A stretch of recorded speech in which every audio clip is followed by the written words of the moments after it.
기관지 증가가 많아지면 상승 구간은 길고 하락은 급격하게 일어납니다. 처음으로 금리 사이클과 반감기 사이클이 어긋나게 되는 거죠.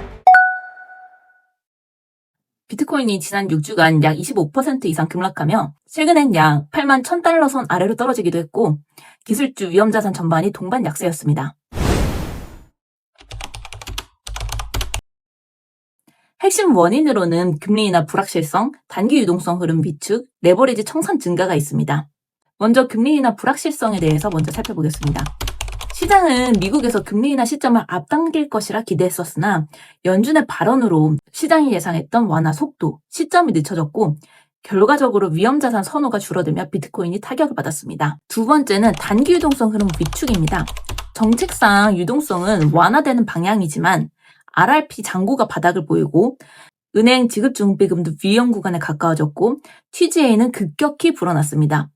쉽게 말하면 정책 방향은 12월 1일부로 QT, 즉 양적 긴축을 종료하는, 즉 시장의 유동성을 공급하는 방향으로 가는 것은 맞는데 현재 관련 지표들은 민간 유동성, 즉 금융기관이 즉각적으로 사용할 수 있는 유동성이 위축되었고 또 당분간 공급이 이루어지기도 어렵다는 것을 보여주고 있습니다. 이에 따라 위험자산으로 인식되는 코인, 그동안 버블론이 불거져온 AI 관련주는 물론이고 안전자산인 금까지 가격이 같이 빠졌습니다. 세 번째, 이에 대한 연쇄 반응으로 하루에 수십억 달러 규모의 비트코인, 알트코인 청산이 발생했습니다. 기술적 지지 이탈이 일어나고 심리적 붕괴까지 연결된 상황입니다. 실제로 거래소 잔고가 증가하고 스테이블 코인 유입이 둔화되는 등 크립토 시장에 자금이 충분히 들어오지 않고 있습니다. 물론 지금은 시장 혼란을 의식해서인지 연준 총재가 금리 인하 가능성을 시사하면서 미 증시가 반등을 했고 코인도 낙폭을 줄였습니다.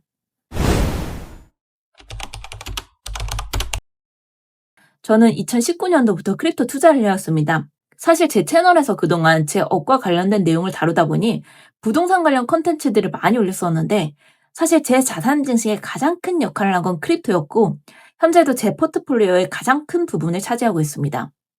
그동안 크립토 투자를 하면서 얻은 인사이트는 첫째, 호재가 어쨌건 악재가 어쨌건 크립토 시장은 반감기 사이클대로 간다. 둘째, 코인 폭등장 시기에 시장이 말하는 정점까지 찍고 떨어질 확률은 매우 적다. 대부분 그 전에 떨어진다. 이번에도 시장에 비트코인 20만 달러 얘기가 나왔지만 반감기 1년 반 뒤 12만 5천 달러를 찍고 크게 떨어졌죠. 그런데 올해 크립토 시장에 특이점이 있습니다. 사실 그동안 반감기 사이클은 금리와 연동되어서 함께 움직여왔어요.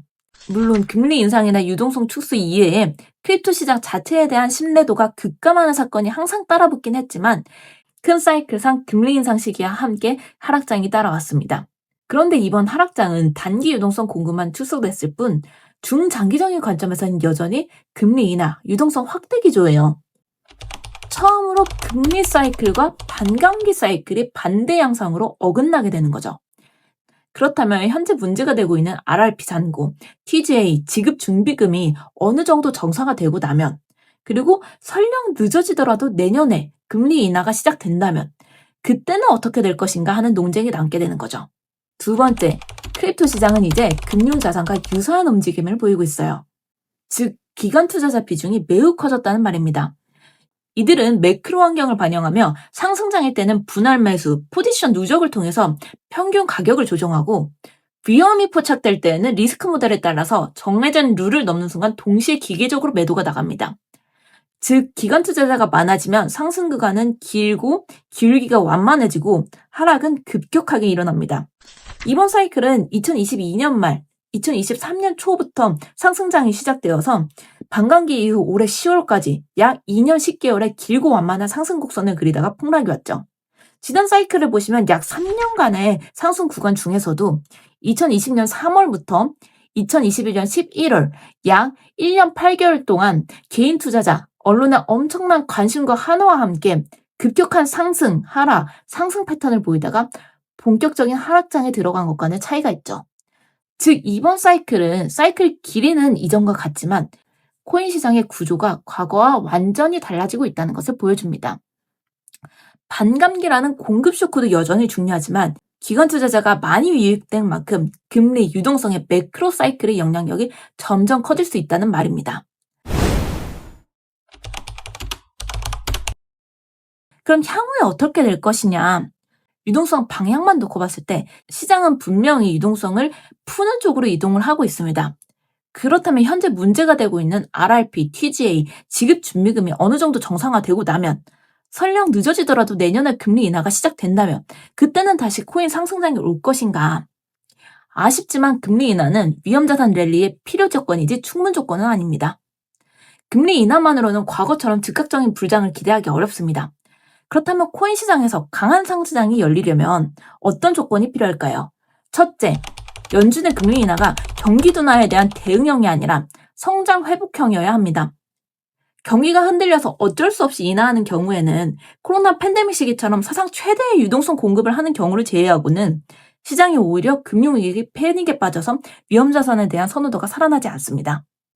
둘째, 달러 유동성이 실제로 위험자산, 특히 크립토 내부로 흘러들어와야 합니다.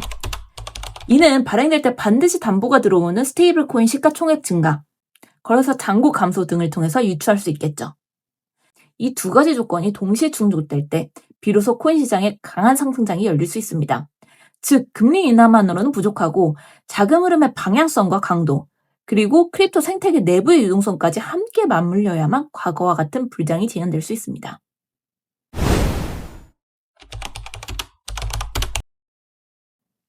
그렇다면 저의 현재 매도 매수 계획은 어떻게 되느냐? 저는 현재 보유 물량을 유지 중입니다. 원래 올해 중반에 보유 물량을 팔았다 다시 사려고 했습니다. 그런데 시장 분위기상 아직 정점이 오지 않았다 판단했고 좀 더 보유를 하게 되었습니다. 올해 하반기가 되면서 이제 반감기 기준으로 크립토 시장이 떨어질 때가 되었고 확률적으로 보유 물량을 팔고 저점 매수를 하는 게 맞는 투자라는 생각을 했죠. 그런데 아까 말씀드린 대로 현재의 크립토 시장의 성격과 매크로 환경이 이전과는 크게 다르다는 사실을 체감했습니다.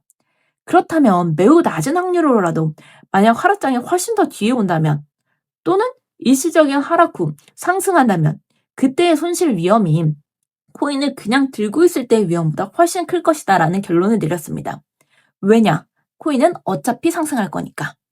만약 이전과 같이 크립토 시장이 80%에 가까운 하락을 하게 된다면 그건 저에게 박앤세일이나 다름없습니다.